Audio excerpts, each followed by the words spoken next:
kenapa saya? Kenapa Tuhan pilih saya untuk benda ni, sedangkan saya tak rokok, saya jaga makan, saya bersenam, saya jaga anak, menyusu, every check box. Betul. You every feel that box. like I did right. But it still came to me, like why me? Satu penyakit yang boleh dikatakan top 3 dalam Malaysia, iaitu penyakit barah ataupun kanser. You nak fight the cancer cell, you kena guna you punya immune cells. You don't eat enough. You don't eat enough to get the dose that you need for you to recover from the cancer itself also. Not just for you punya nutrition daily. Kebanyakan pakar, even oncology, memang mereka akan syorkan. But unfortunately that many of them pun tak cukup like onco nutritional training. Orang dulu-dulu dia sihat sebab apa? Sebab dia bercocok tanam. Even Rasulullah SAW suruh kita bercocok tanam. Actually that's the reason why. Because you have to go out there, you kena tanah, you kena sunlight, you kena your pokok semua. Bukannya apa to make you healthy. Kita selalu kata, oh kau itu panas lah, berpeluh lah, padahal pigment lah. Padahal peluh tu is a detox process. Peluh tu keluar is a detox process. Kita tak pernah fikir macam tu. Physical feel ni itu memang topik best cancer. Bersama saya Dr. Roland Victor. Satu benda yang one of the worst stress can happen bila you makan tak sedap. Doktor, saya punya culture kena makan nasi. Zaman moden. That every second of your life you either earn or learn. Batu Medik Show. Okay everyone, selamat datang ke lagi satu episod Leesung Batu Medik Show bersama saya Dr. Roland Victor. Dan hari ini kita akan membincangkan satu topik yang sentiasa ada di kalangan masyarakat, satu penyakit yang boleh dikatakan top 3 dalam Malaysia, iaitu penyakit barah ataupun kanser. Memang kita tahu ada pelbagai jenis rawatan pada waktu sekarang, pelbagai jenis rawatan moden, pelbagai jenis ubat-ubat moden yang sentiasa akan wujud untuk rawatan penyakit barah atau kanser. Tetapi adakah ada jalan-jalan alternatif lain? Adakah teknologi baru boleh membantu kita? So diskusi ini adalah dengan seorang doktor perubatan. Bersama saya hari ini Dr. Aadlina. Doktor, thank you for coming for Leesung Batu Medik Show hari ini.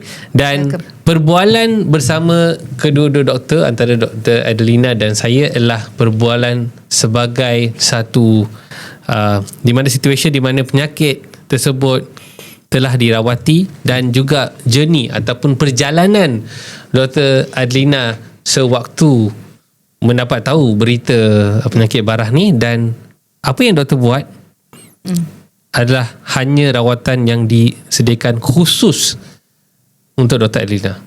Kepada di luar sana yang mungkin mengalami penyakit barah ataupun telah baru didiagnos, ataupun ada family member telah mendapatkan diagnosis dan mungkin selamat telah mendapat rawatan, ataupun sebaliknya, terapi ni bercorak personal, bercorak peribadi. Jadi kita harap sesiapa yang tengah menonton ni faham tentang apa usaha-usaha individu ataupun pesakit yang menjalani rawatan. Okay, so Dr. Adlina, sekali lagi thank you for being here dalam Leesung Batu Medik Show. Dan saya dapat tahu tentang doktor dalam perjumpaan-perjumpaan simposium dan juga events, dan doktor telah didiagnose dengan kanser. I think sekitar tahun 2022. Yes. Okay. Apa yang telah terjadi pada waktu tu, dan that spark you kena pergi buat rawatan? And cerita sikit doktor. Masa tu tengah dalam COVID punya MCO. Okay. So saya jumpa satu ketubuhan lah dekat bahagian bawah dada belah kiri. Okay. Dia agak dalam. In fact, doktor pun cakap, doktor yang onkologis yang saya pergi tu pun cakap, how come you found it? Because I do breast self-examination. Saya buat breast self-examination almost every day. Okay. So, managed to find it. But even by the time I found it pun, benda tu dah agak besar lah. Okay. But it was very deep-seated against I punya bone, my rib cage. Okay. Susah nak dapat tangkap benda tu. Tapi bila dapat je, terus saya pergi buat biopsi lah. Okay, terus pergi buat biopsi, pergi buat the scan semua, okay, buat mammogram semualah. So lepas tu dia katakan yang dia ada HER2 positif, and dia tak ada hormonal response langsung. Okay. So therefore masa tu during COVID, so it's very difficult to move around, susah nak bergerak masa tu. So saya saya kata apa yang saya buat ni not necessarily everybody will want to follow, okay, and it's better that you actually go with an oncologist, okay. So the first thing saya buat was that saya kata I don't want to go for chemo. Okay. Padahal patutnya for my type of cancer, chemo would have been one of the best. Okay, for my type of cancer, the recovery rate is very good and the response rate is very good. Okay. Tapi kalau di Malaysia kebiasaannya rawatan untuk situasi kanser yang bercorak hormonal atau yours bukan berhormonal kan? No, mine's not hormonal. So it is actually chemo. But we have got many targeted cell therapies for HER2 positive. It's targeted this immunotherapies. Okay. So but initially I memang tak buat tu semua. I went for alternative dulu. Okay. Okay, so I did chelation, I did vitamin C, I did ozone and all that lah semua. Okay, and then I did bioresonance treatment. I started learning qigong and all that. So to kata apa yang all the alternative pathways. Okay, but masalahnya ialah the nature of my work. In the first place, how the thing came about. In my case, of course, it's multifactorial. Saya duk jaga makan minum saya since memang sebelum saya sakit pun saya memang dah start jaga semua tu. Okay, and I berjalan, exercise. Semua doktor buat. Satu benda saya dapat control. Apa tu? Stress at work. Okay, I couldn't control that, and the stress at work was quite high lah. Okay, so adakah masa stres tu masa time pandemic ataupun sebelum pandemic pun macam tugas-tugasan tu memang dah banyak dah? The thing was that I changed my job during the pandemic. Okay. That was why it was stressful for me. Kalau I had been in the job and then just continue my job, wouldn't have been so stressful. So you going into a new job masa pandemic, you can imagine lah, kan? So that's why. So I put a lot of stress on myself pasal my personality is that type. A personality, put a lot of stress and then want to be a perfectionist, mana boleh. Okay, so banyak stress on myself. So that was one of the main reasons why it came. It was the stress, and then it was working towards I tak jaga makan sangat because I was working and all that kan, and then I was working online a lot, banyak exposure to EMF. Kan the last time we spoke was EMF, betul. remember? Okay, so banyak exposure to that. Walaupun I take the protective measures and all that, but tak boleh nak nafikan lah, So sometimes kalau Allah nak bagi tu kita kena lah apa nak buat kan. Okay, so but it was orang kata apa, a moment of okay, stop everything you're doing, just think, fikir kenapa jadi. So that ikut dalam buku saya ni, saya cakap kenapa jadi. Okay, I've done all the precautions I can take to not to get, but I still get.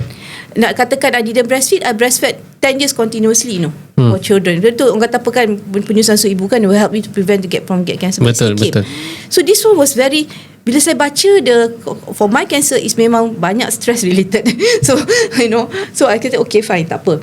So how do I calm myself down? Okay, so tu yang that's why I didn't want to go for the chemo first, because for me I was very stressful with the chemo, because the chemo would make me weak and I needed to work. Saya perlu kerja, saya tak boleh nak ambil MC terlalu lama. So that was why I went for, saya pergi pada yang lain dulu. Okay, tapi bila it came back, okay, it went off. Actually it went off. So bila doktor buat terapi yang alternatif, actually dia hilang. Actually suppress. It was clear. And then after that, after about 1 year it came back. 2023 later part of the year. That means it was about 1 year plus, 1.5 years it came back. Relapse. But when it came back, dia datang tu masa tu, I rasa macam pelik sebab apa tau, very bad bone ache, bone pain, very bad back ache, and then the certain pain in the hip and all that. So bila I pergi buat repeated my PET scan, we saw the thing was all over the place, including the spine and all that. It was all over the place. Okay, so dekat spine, dekat sternum, dekat the lymph node, semua ada. And then there was another lump grew at the place where I had my mastectomy. I buat surgery. So remove the lymph node, buang the cancer cell, the left. Yang tu bila masa first episode March 2022. Okay. So when it came back, and then the blood marker started going up. So Okay. so that was when I said I have to do something about this.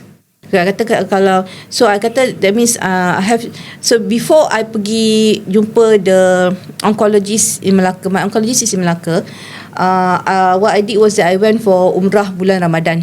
That was in 2024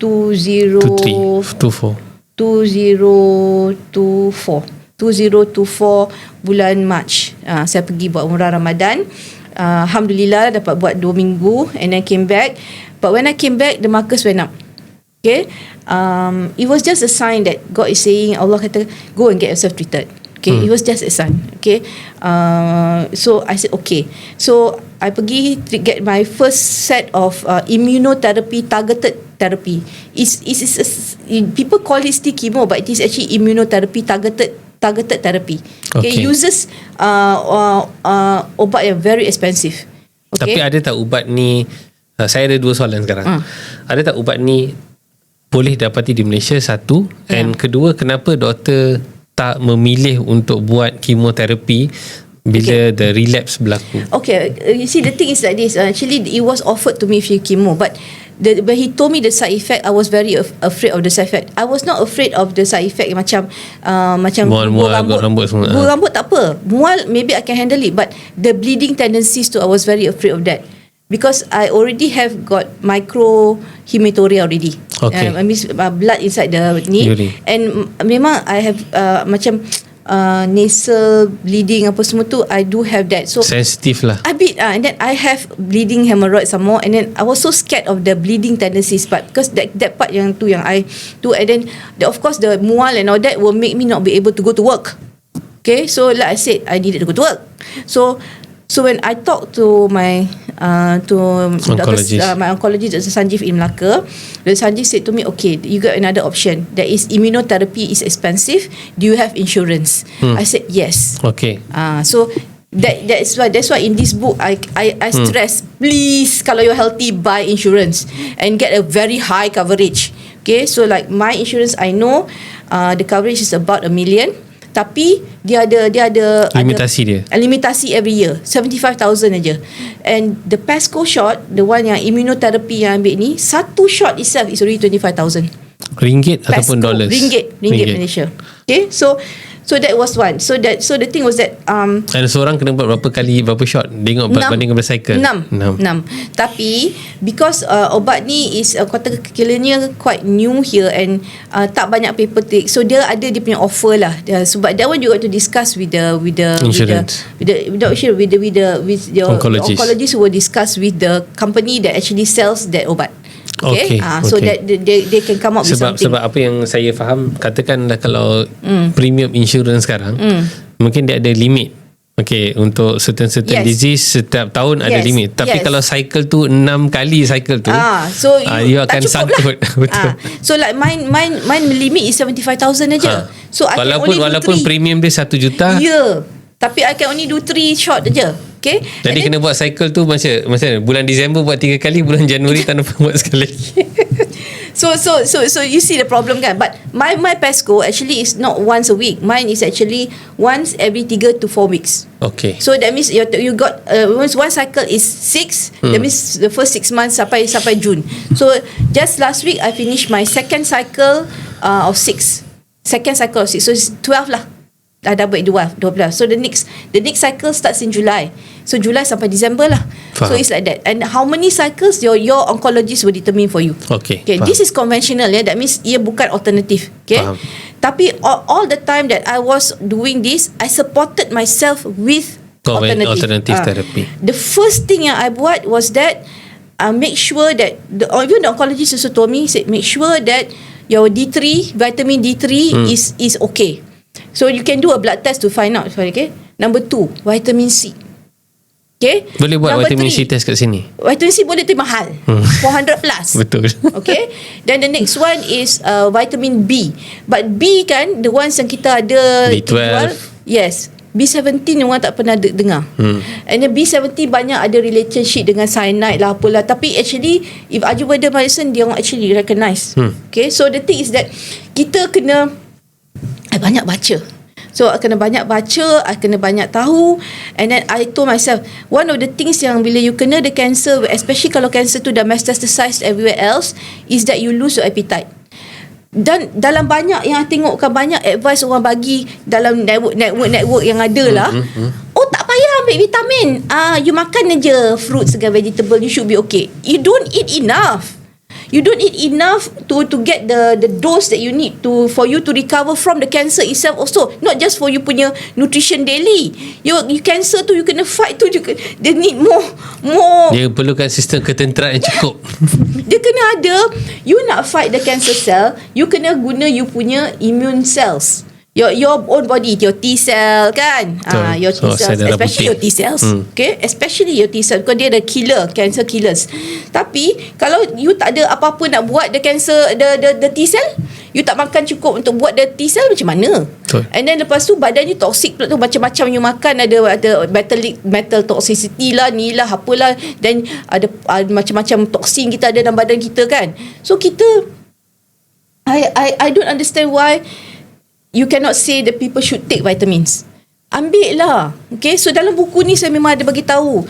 Ni, these are all the vitamins saya ambil. Okay, you can try and see. So, okay. But also, when you want to ambil ni, tapi you kena tanya you punya oncologist. Okay.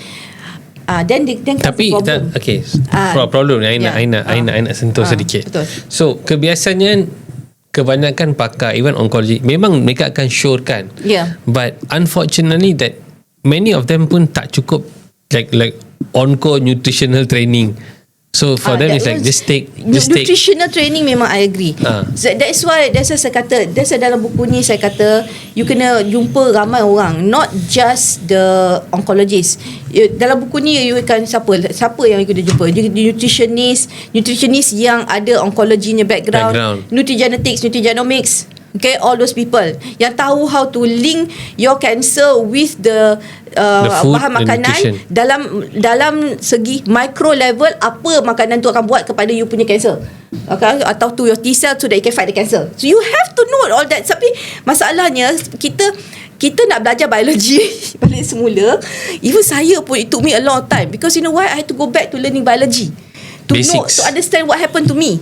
Okay, so when I understand what happened to me, baru I can know the pathway yang saya nak buat untuk macam mana saya nak attack benda tu, and how to keep myself healthy.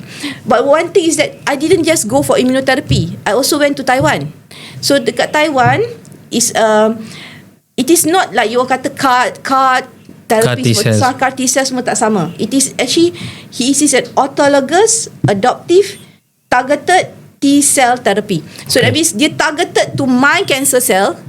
Buat dia ambil I punya own blood, blood darah saya lah. Dia program balik. Dia programkan balik semula semua saya punya sel-sel immune system to fight my cancer. Okay. So maksudnya dia technically dia ambil darah putih, dia latih. Dia hantar training dulu. Lepas tu letak balik dalam badan untuk specifically target. And then at the same time, bila dia masukkan balik dalam, dia ajar kita punya badan untuk buatkan more of those cells. So bila dia baru masukkan, so dia ambil what is called immune profile. So bila saya pergi the first time to Taiwan, the first thing yang is immune profile, dia tunjukkan saya the plate. Ada dalam buku ni saya tunjukkan the plate yang menunjukkan saya punya T cell tu. It was almost zero. Wow. Zero T cell. I was looking, I kata ya semua Allah, tentera telah digunakan pakai. Because T cell bukan yang digunakan pakai untuk your cancer cell, dia also guna pakai untuk kuman-kuman dalam badan you. And dalam badan kita tiap-tiap hari memang banyak kuman. So therefore T cell tu memang dah sentiasa kena fight that. Tadi ada cancer cell, dia pun dah kadang-kadang tu dia rasa confused juga, banyak ni benda aku kena fight. So he used up almost all my T cell already. So even the doctor, when he was looking at that plate, he was looking at my immune profile, he looked at me, Then after he looked back, he looks really concerned, because dia kata it's so bad. Your granulocyte, you punya basophil okay lah, it's halfway, but the T, dia kata, that is your defense, dia kata. Without that, dia kata you can just macam say goodbye lah, in a way lah, faham tak? So I kata okay. So apa kita dah buat, saya tanya dia. So one thing about me is that saya percaya if Allah brings me there, there's a reason. Okay, why did it happen to me this way? I rasa this whole journey is because Allah nak tunjuk kat I, that you see, this is what patients go through. And if they are metastasized, they're stage 4, this is what they go through. Now you need to help them, Adlina. You need to help them. Tell them what to do. Because you know why? There's so many people out there yang tak tahu apa nak buat. Doktor kata, I'm so sorry, stage 4. The chemotherapy tak jalan dah. This immunotherapy pun tak jalan dah. You can go back and say goodbye. So this is the one yang I kata no. Some people call me at that stage 4. Okay. So the thing is that I say to them, look, I kata dengan dia, I cannot say that I can save you. I can't do that. Because you want to save you ke to what ke, you go to ask permission from Allah. God. Okay. God only can do that for you. But I kata, at least I can tell you what to take, apa nak makan, apa nak buat, so that at least you have a comfortable quality of life. Good quality of life. Even if you need to go tomorrow, you want a good quality of life. You don't want to be tertidur, terbaring, bedridden. Kalau boleh aktif lagi. Kan? Kalau boleh tertidur then go off, lagi senang. Kan? Tak kacau orang. Kan? Betul tak? So the thing is that yang orang takut sekarang ni ialah stage 4. Doktor kata tak boleh buat apa. And then lepas tu katakan, and then they start bleeding, they start apa semua ni, and then lepas tu they start losing weight because they're so worried. Pasal then they get what's called cancer cachexia. Cancer cachexia is when you lose so much weight. I lost a lot of weight, I can tell you that. Banyak berat badan turun. Okay, I know. I can vouch for that. You saw how I lost kan, the weight kan, for the last time I had the talk with you to now. Yes. Okay, it was a big loss. It was 70 down to 50, 20 kilograms. Okay, and so when I build it back up, and then when it came back, okay, when initially semula saya kena tu, it came down to about 58 like that. Okay, but when it came back, it went down to 50. Okay, so now I'm back to 59.5. Alhamdulillah. Wow. And I don't want to go any further because that was actually my BMI target. Yeah. So Alhamdulillah lah, in a way I did achieve something lah. Alhamdulillah lah. I had wanted to go down from 70 down to 60 for a long time, but then that's not the way to do it lah. Okay, get cancer is not the way to do it. Understand. You should exercise, and that was the reason why I said I was doing because I was trying to lose weight. I was exercising, I was taking all those things yang healthy, going a lot of veggie food, a lot of green tea and all that, but still I got it. Understand. So that's why I cakap dengan semua orang, kalau you kena the cancer, look at your, and not just from one point of view. There's multifactorial, banyak. And the mind, the brain, okay, cognitive as you said it, and you're into cognitive. Your brain is the one that actually influence a lot. At that time, the way you think, kadang-kadang tu you feel like yourself, I don't think ingatkan, malah lah kalau macam ni, kalau hidup macam ni susah lah. Redor je macam tu. When you say that, it's like, kalau pergi sekarang pun tak apa. You see, don't say that. Okay, kita kena cakap dengan diri kita, okay, Allah put us here for a reason. God puts us here for a reason. Okay, God put us here for a reason. Everybody has a function. What is your function? Okay, don't whatever your family did, whatever your friends did, whatever your majikan did, forget about it. Your focus is what is God punya objective for you, objective of my existence. What's your purpose? Purpose lah. So initially, when I look at it, I say, okay, I'm not going to think around that way anymore. Because at that one time I was really down because I'm having a lot of problems with my work, with my family, with all this. So thoughts like that do come around, Say, alamak, jadi kalau tak ada kat sini pun tak apa, cannot say that. Understand. I'm going to take a short break and go back to this. Okay, welcome back to another episode of Leesung Batu. Bersama saya hari ni Dr. Adlina.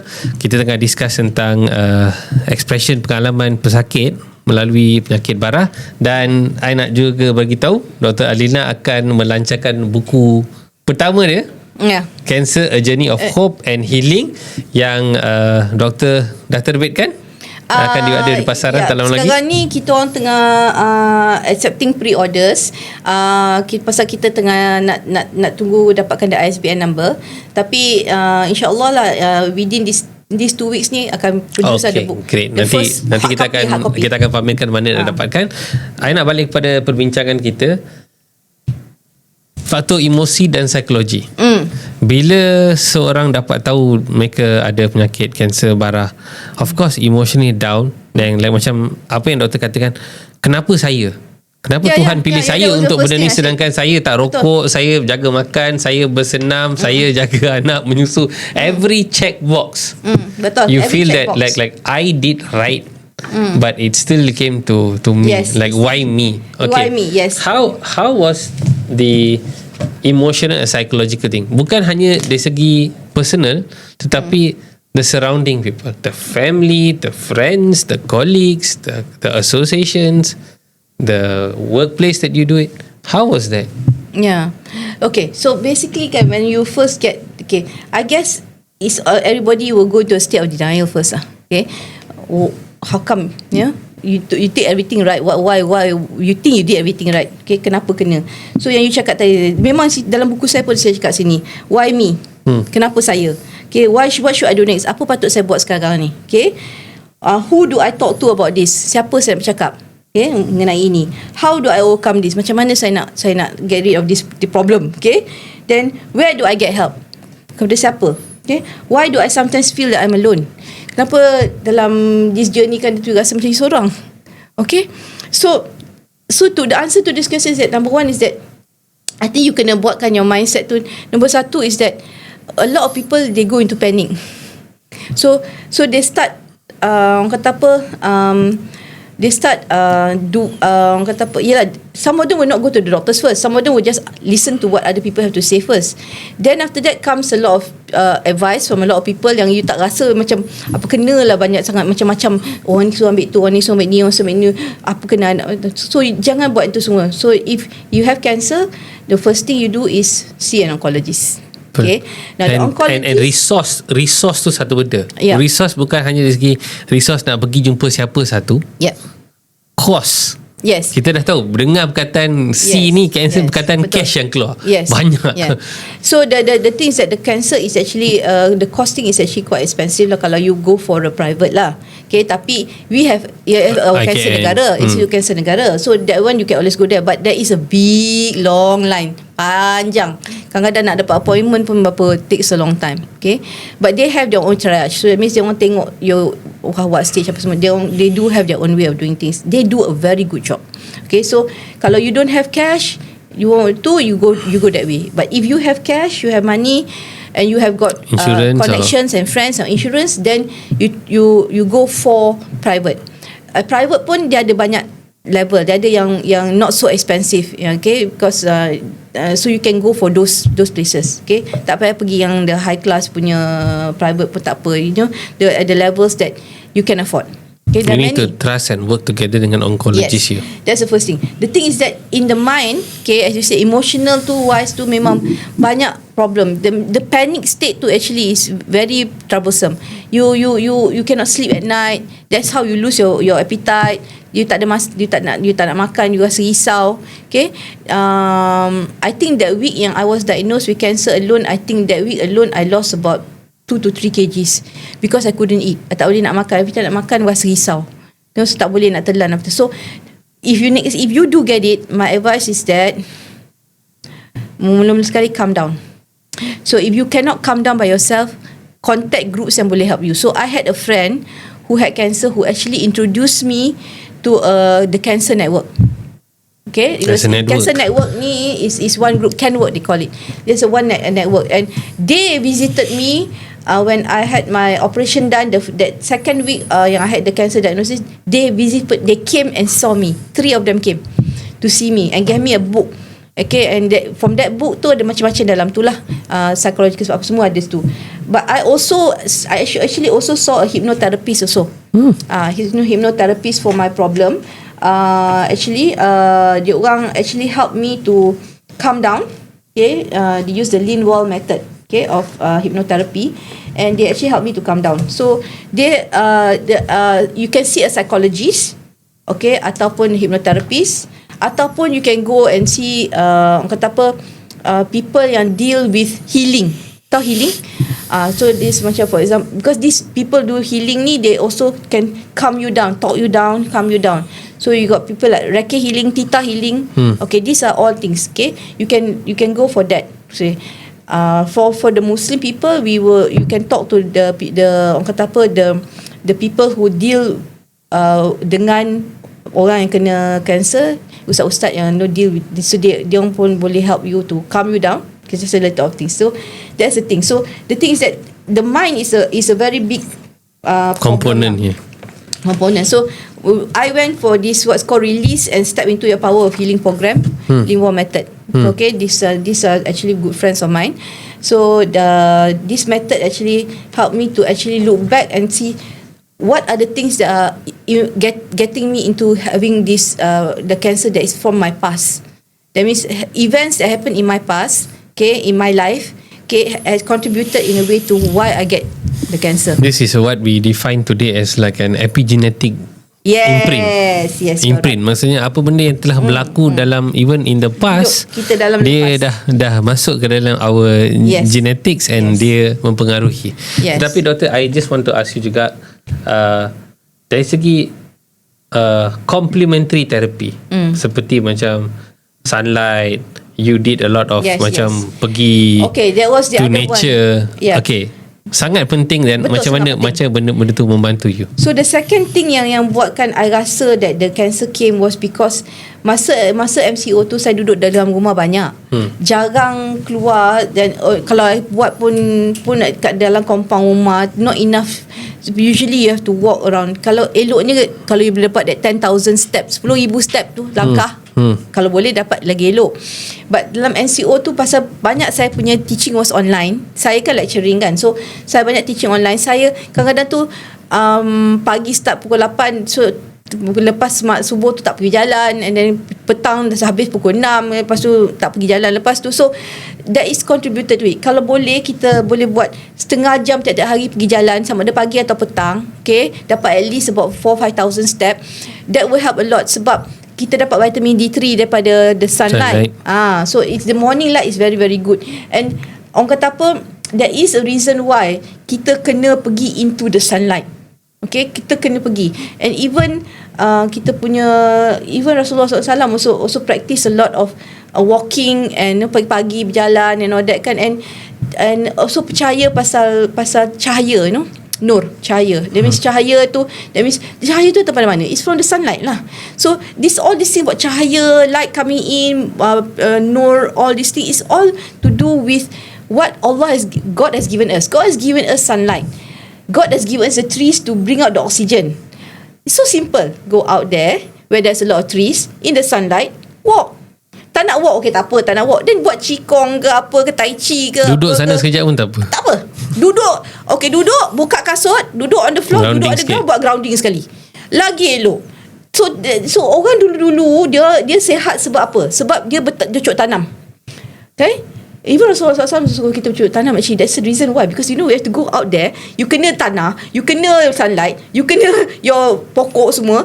Bukannya apa to make you healthy. Kita selalu kata, oh kau itu panas lah, berpeluh lah, padahal pigment lah. Padahal peluh tu is a detox process. Peluh tu keluar is a detox process. Kita tak pernah fikir macam tu. So sekarang ni I try my very best. Kalau pagi I tak pergi, petang I keluar jalan. Kalau pagi I tak sempat nak jalan, apa buat tu? I pergi buka kasut, duduk on the grass, buat I punya exercise by standing on the ground for at least 10 to 15 minutes. Because you akan dapat at least some free negative ions daripada Exactly. And you punya electromagnetic all yang masuk dalam badan semua keluar, masuk ke bawah. Betul. You can discharge your energy. Exactly.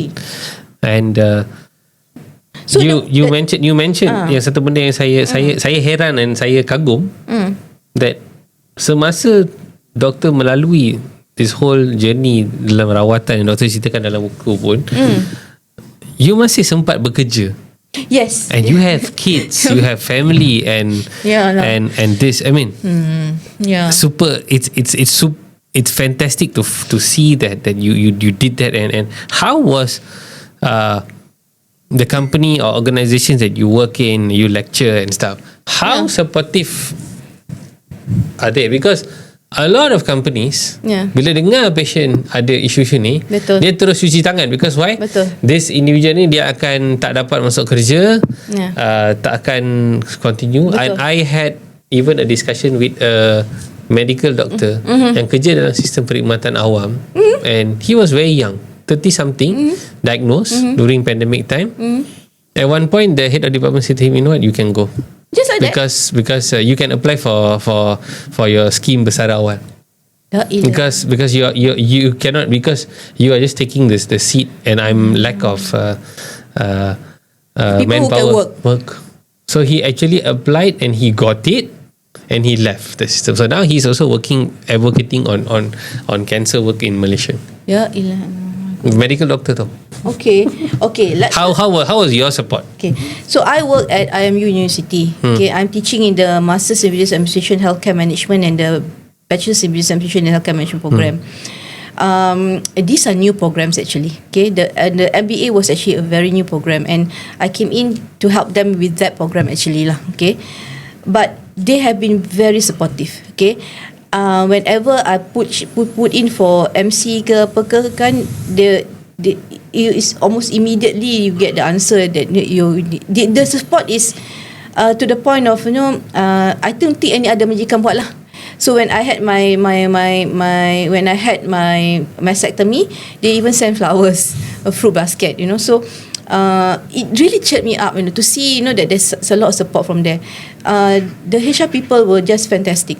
Okay, and my own boss, Dr. BJ and my friends, my colleagues were very supportive in the sense of apa tu diorang tolong saya, in the sense of kalau I needed backup kan for my work, they will help me there.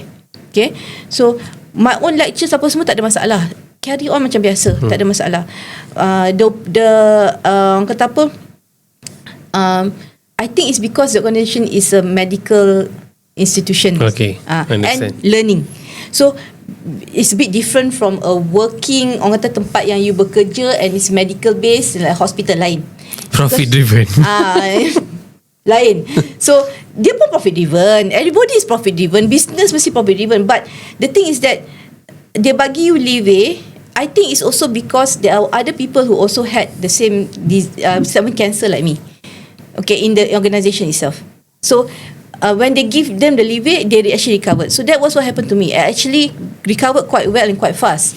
It was just that when I went to, after I came back from Taiwan, after I had my first set of immunotherapy, there was a lapse of 2 months before the next immunotherapy. Now, what happened within that 2 months of November and December was that I was actually supposed to ambil balik saya punya immunotherapy in December, early December. I lapse kan kat situ. You know why? Insurans tak cukup. So bila insurans tak cukup ni, kenapa? Adakah insurans yang doktor ada di Malaysia ni tak boleh menampung apa-apa jenis rawatan luar daripada Malaysia? I rasa because the plan yang I ambil tu memang dia limit to only 75,000 per year. Jadi so tak cukup at that time lah. So I said can or not I wait till January of 2025 baru saya ambil balik. But instead before January could come, 24th December, one day before Christmas, I dapat pening, muntah-muntah and all that. And lo and behold, walaupun saya punya PET scan was normal, saya punya blood test for the cancer markers was normal, okay, inflammation was all going down, semua turun, semua normal, okay, liver apa semua normal, but there was a mass dekat the brain. Dalam scan, dekat the scan, when they scan the MRI scan, dia nampak the mass which was about 1 cm dekat belakang my brain, and it was pressing against the part where control of stability and all that. Okay. Vestibular. So therefore, vestibular, correct. So lepas tu tapi the good news was that it was lying not on the brain, it was actually dekat between the dura mater dengan the skull. Okay. So it was outside. So that was the lucky part lah. Okay. So the surgeon, Prof. Azizi kata, he's from HUKM, he said to me, just get it out, Adlina. Don't go for high radiation and all those ni, tak payah, dia kata. So I went for neurosurgery. Okay. That was on December 26 to 27. It was that time. I went for neurosurgery 27. Yeah. And I was 2 days in ICU. 2 hari kat ICU. And then after that I came out of there. And then it followed with about 2 months of rehab. Okay. During this time, I use my my hospitalization stay punya leave semua tu, and it was supported lah. That's it lah. There was a lot of support from the majikan and also my own department. Okay, without them, okay, I had a new head by that time. Without them, I think I could not have got through this easily. Betul cakap. Because I am a person yang kalau work tu is very important to me, So even though I sakit pun, I was on a wheelchair pun, I still buka my computer and takat dengan my mentee. Okay, because I rasa macam responsible kan dengan I punya mentee. Dia orang buat jam masa tu kena ada this macam MP report lah apa semua kena buat kan, kena pergi viva semua tu. So I rasa responsible for them. So walaupun dalam keadaan yang masa tu very bad, because apa tahu lampu tak boleh tengok. Bila tengok lampu rasa mual, muntah apa semua, and then tak boleh buka mata langsung. So I had to pakai sunglasses at one time. Okay, my son gave me sunglasses, pakai sunglasses because I had what's called sensitive to the light, photosensitivity.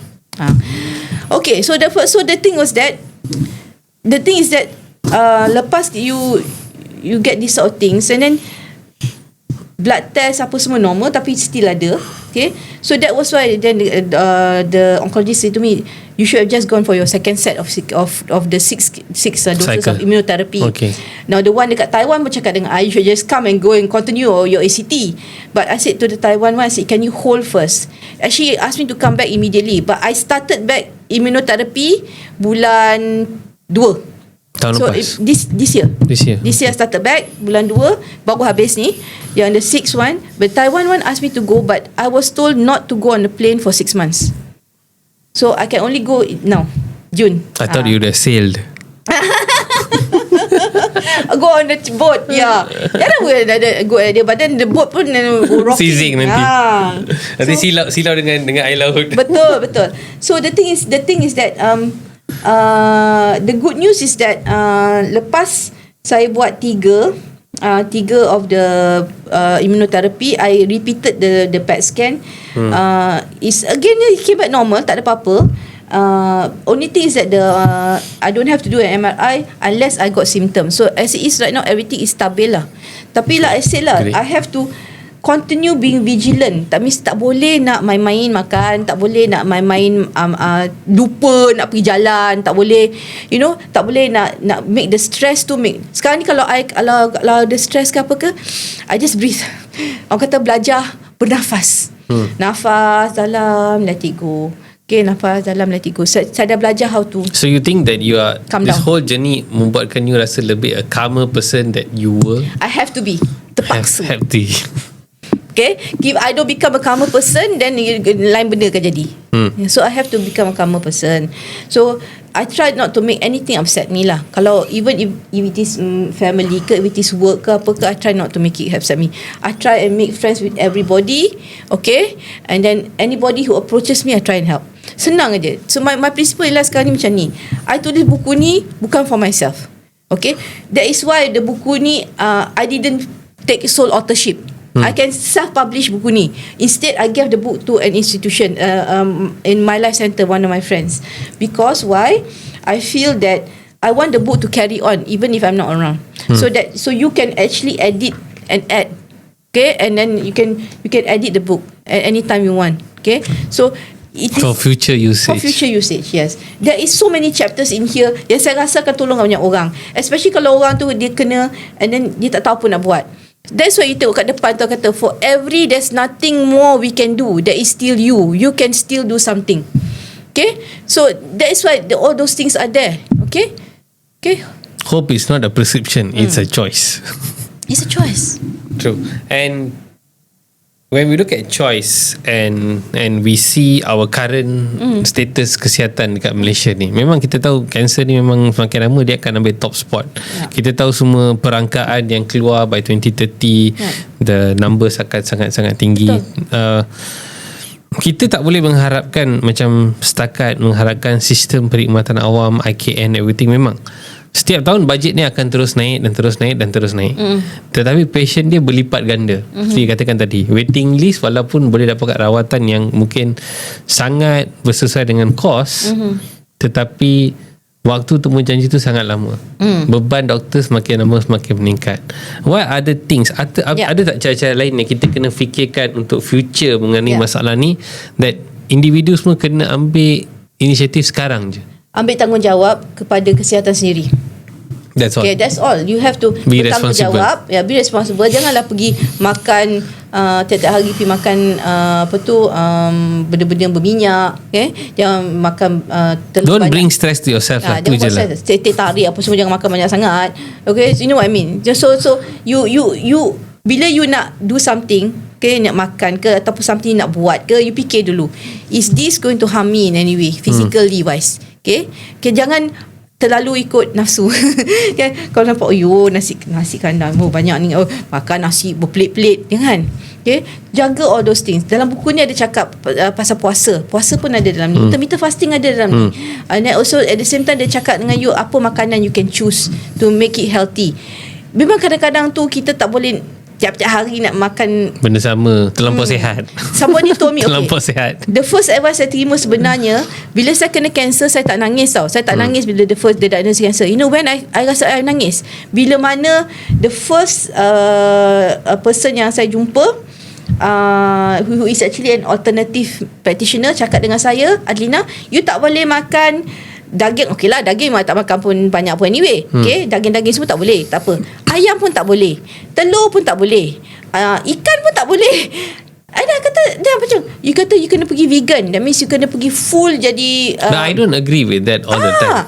So that one, bila dia bagi tahu saya tu, I cried. That Really? one make me cry. Because you know why? It's you punya makanan. Your makanan is that's part of your life. It's a basic necessity. Masuk hierarchy of need. Basic necessity. Food and water. You must have that. So bila pasal I want things that I enjoy eating. But I don't eat a lot lah. But I enjoy eating some things, you know, kan. Jadi tak boleh. So that one made me cry. So But talking about that, right, I mungkin dah tambah sikit based on my experience. Ada juga beberapa, I don't see a lot of cancer patients in my practice, but Yes. I do see once in a while, and mereka datang kadang-kadang nak look into functionality, food, nutrition, hormones dan sebagainya kan. So I started looking into the epigenetics. Yep. Looking into DNA testing, looking into food intolerance and everything. Yes. And saya dapat lihat pattern. Yep. Tapi apa yang doktor katakan tadi, tak boleh makan ayam, tak boleh makan telur and everything, bagi saya is like that is a slap, dia macam pukul rata kepada semua orang. Tapi bila kita melakukan epigenetic testing and DNA testing, I started seeing more refined things. Yes. yang Yes. certain people, because of the genetic issue, boleh makan benda-benda ni, Yes. dan ada yang tak boleh makan because Yes. because apa-apa protein yang kita makan is technically a foreign body, Correct. and it will create some form of immune response. Sebagai Betul. contohnya, ada orang Betul. kalau makan ikan tinggiri tak ada masalah, ambil ikan tongkol gatal, and then bila doktor kata boleh makan ikan apa yang boleh makan. So that's why kalau kita buat certain testing, immunological testing, because cancer ni is an immune issue again. Yes. So apa-apa yang akan provoke immune system kita akan melecehkan atau menyusahkan sel darah putih kita. Now is going to, macam dia kata lah, pengagihan dia untuk buat tugas Betul, ni, you dia are akan go at, kena handle this kind of allergies, pasal kena handle. So I'm not saying that they are wrong, but at the same time it's not for everybody. They have to customize. Eloknya customize. So itu pasal lah sekarang ni kita kata kita pergi holistic personalized treatment. That means kita pergi kata perawatan yang holistik, yang bukan hanya pakai conventional treatment, tapi pakai juga alternatif, tapi at the same time kita personalizekan makan-makan, minum juga apa tu kepada orang tu sahaja. So you kena cari you punya. Dalam buku ni I ada cakap dengan you, apa yang work for me may not work for you. Okay, so you kena cari yang mana yang work for you. Okay, and that one can only be done when you see the experts. Bila jumpa pakar-pakar. And dalam buku ni ada bagi tahu you siapa nak pergi jumpa. Okay, so you can actually, the numbers ada, nombor ada, address ada, including yours. Okay. And then Dr. Roland pun ada tulis satu chapter kat depan sekali. I'm one of the co-writers sikit. Sebab Dr. Roland bagi tahu mengenai dengan apa perubatan sekarang ni, macam mana cara mana kita buat sekarang ni memang tak betul. Okay, so kita bukannya kita kata kebencian, tak betul. Tak betul in the sense that the messages that kita bagi tu tak encompass for everybody. Dia ataupun dia pakai satu guna rata untuk semua orang, padahal benda tu sebenarnya more tailor-made kepada you. Like you said just now, genetically for me apa bendanya itu. So I did that genetic testing. I know what food I perlu makan and food yang tak boleh makan. And some of the food yang tak boleh makan are food I really love. And you realise that something tau. Bila you mula mengelak dari makanan, it actually help you secara tidak sengaja. Yes, betul. You start perasan. That's very true. Yeah. Okay, and then there's also a lot of supplements yang orang jual kat luar sana. Macam-macam lah. Kalau the minute you sakit, nanti kawan kata, kenapa you tak try ni lah, jus ni lah, tu lah, beli ni lah, pil tu lah, pil ni lah. Then you dah pening kepala. Okay, my advice macam ni. Kalau you nak dengar orang cakap, you beli semua benda tu, you akan get a lot of problems on your liver. Liver, because all the supplements yang you makan tu semua tu, atau herbal ke apa ke, the first thing is that, termasuk ubat-ubat, dia punya effect pada liver. Takut liver kita go down. Tak lekuk. Dia tak boleh cope. So you kena tahu apa nak ambil. So please be very careful on what you eat. Like I said, dalam bukunya dia beritahu siapa nak pakai call, siapa nak cakap, you call lah those people. Okay, I'd like satu soalan sebelum kita wrap up. Any activities, bual bicara, talks and everything that you're doing? I heard you have one activity coming up here. Yeah. So 22 bulan Juni kita ada satu aktiviti mengenai updates on cancer. Okay, Dr. Roland pun ada kat situ nanti. Saya pun akan bagi satu topik lah. Topik. It's a very good topic. So this is the time yang saya akan soft launch saya punya buku lah, secara orang kata apa, lembut sajalah, untuk soft launch the book, so that kita kalau you don't have to be a cancer patient, atau you don't have to have a cancer patient dalam rumah you to be able to come, nak datang. Kalau you are healthy, tolong datang, because you know why, that is better to know before you kena, ataupun you know what things happen. You must remember, dalam badan kita ni, di samping kuman-kuman pun, there are actually cancer cells, pre-cancer cells circulating. That means tapi kalau it's our natural killer cells yang membantu. Satu hari nanti bila kita dapat temu, orang kata apa, the correct, orang kata apa, feel dia, environment dia, situasi di mana dia akan datang. So kita kalau boleh, kita nak suppresskan tu benda tu, jangan langsung ada dalam badan kita. Maybe kita can learn something from here. Memanglah tak boleh learn everything kat sini, tapi some things lah kita boleh belajar. Okay, kita ada banyak doktor akan hadir. Doktor Narjit, Doktor Lina akan bersana, Doktor Roland, saya, Dr. Ho, dan ada beberapa juga daripada organisasi yang banyak bantu hospital, tentang patients, tentang rawatan kanser terapi akan berada di sana. So 22 hari bulan Jun, hari Ahad, dari jam 9.30 pagi hingga 5.30 petang di KL Wellness City, di Bukit Jalil. Okay. So kalau nak register untuk nak beli buku tu, ataupun nak pergi ke this conference, ni kata talk lah, ada scan talk, QR code. Kita kena scan the code ni, dan dia akan masuk ke dalam site tu, and then you choose yang mana satu you nak, sama ada nak register for this talk ataupun nak datang beli buku. Kalau nak bagi tahu juga, kalau you datang for the talk, the buku tu you boleh beli at a very special price. And then plus fee dia RM25 termasuk dengan lunch dengan tea, okay? Yes. So almost macam you datang untuk makan. Tapi makan sihat. Actually, no. It's going to be a good good talk. You learn a lot of things with very very senior doctors, especially Dr. Narjit. Banyak pernah buat rawatan for cancer therapy and everything. Okay. So saya akan letakkan the link di bawah. Hanya ada beberapa hari saja lagi sebelum event ni berjalan. Ada berapa banyak seat, doktor, untuk event ni? I think it's about 30 ke 40 lah. Okay, so seat sebenarnya agak limited, tapi sebab venue dia kecil.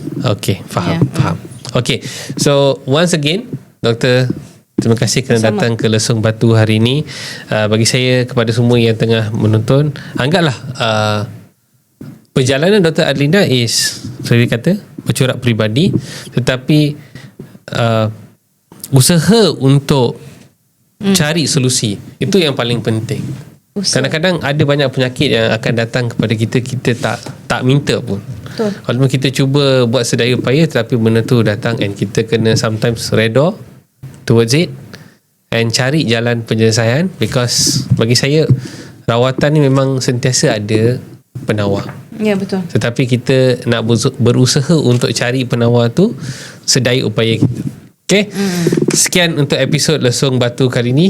Jangan lupa like, subscribe di channel Facebook, YouTube, TikTok, sehingga kita bertemu di episod yang akan datang. Kita lesung kau-kau.